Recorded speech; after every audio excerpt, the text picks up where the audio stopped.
ಸದನದಾಗಿ ನಡೀತಿರೋಂಥ ಸದನದಲ್ಲಿ ನಡೀತಂಥ ಘಟನೆಗಳು ಮೊನ್ನೆ ನೀವು ನೋಡಿರ್ಬೋದು 2 ದಿವಸ.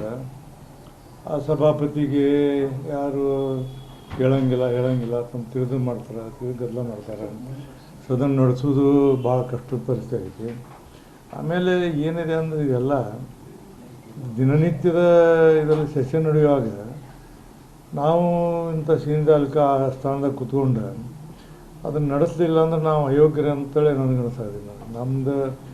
ಅಲ್ಲಿ ನಮಗೆ ನಡ್ಸೋಕೆ ಶಕ್ತಿನೂ ಇಲ್ಲ ಅಂತೇಳಿ ಹಿಂಗೆ ಭಾವನೆ ಬರೋದಿದೆ. ಮತ್ತು ಬೇಕಾದಷ್ಟು ಸರಿ ವಾರ್ನಿಂಗ್ ಕೊಡ್ತೀನಿ, ಮಾಡ್ತೀನಿ.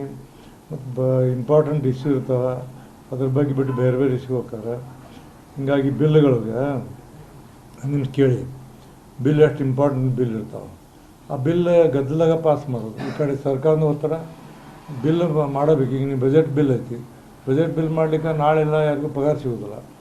ಇಂಥ ಗದ್ದಲದಾಗಾಗಿ ಯಾರು ಮಾತು ಕೇಳಲ್ಲ. ಹಂಗೆ ಗದ್ದಲದಾಗ ಧಿಕ್ಕಾರ ಅವು ಇವು ಕೂಗೋದ್ರಾಗ ನಮ್ಮ ಇವು ಹೋಗ್ತಾವೆ.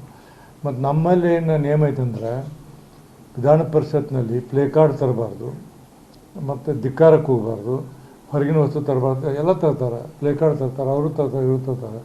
ಅಲ್ಲಿ ನಾವು ಮೂಕ ಪ್ರೇಕ್ಷಕತೆ ಕುಂದಿರ್ಬೇಕು. ಮತ್ತು ಇಷ್ಟೆಲ್ಲ ಆಗಿ ಅಲ್ಲಿ ನಾವು ನನ್ನಂಥವ್ರು 45 ವರ್ಷ ಅನುಭವ ಇದ್ದಂಥವರು 12 ಮಂದಿ ಮುಖ್ಯಮಂತ್ರಿ ನೋಡೀನಿ, 12 ಮಂದಿನ ಸಭಾಪತಿಗಳು ನೋಡೀನಿ.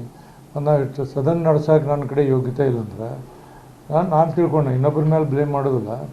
ಈಗ ನಾವು ಬಂದು ಕಾಣ್ ಮಾಡಿದ್ವಿ, ಯಾರು ಪ್ರಶ್ನೆ ಕೇಳ್ತಾರೋ ಅವ್ರು ಅಷ್ಟೇ ಸ್ವಲ್ಪ ಕ್ವಶನ್ ಕೇಳ್ಬೇಕಂದ್ರೆ ಅವರು ಯಾರಿಗೆ ಕಾಲು ನಡೆಸಿ ಮಾಡ್ತಾರೋ ಅಷ್ಟೇ ಕೇಳ್ಬೇಕು. ಎಲ್ಲರೂ ಹೇಳ್ತಾರೋ ಕೇಳೋಂಗಿಲ್ಲ, ನಮ್ಮ ಪರ್ಮಿಷನ್ ತೊಗೊಳಂಗಿಲ್ಲ, ಏನಿಲ್ಲ, ಎದ್ದಾಡ್ತಾರೆ. ಅಲ್ಲಿ ನಮ್ಮ ಮೊನ್ನೆ 17 ನಿಮಿಷ ಸುಮ್ಮ ಕೂತೀನಿ. ನೀವು ನೋಡಿರ್ಬೇಕು, ನೀನು ಮೊನ್ನೆ 17 ನಿಮಿಷ ಸದನದಲ್ಲಿ ಏನು ಬೇಕಾದ ಮಾಡಿ ಸುಮ್ಮ ಕೂತ್ಕೊಂಡೆ. ನಾನು ನೋವಾಗ್ತದೆ ಮನಸ್ಸಿಗೆ.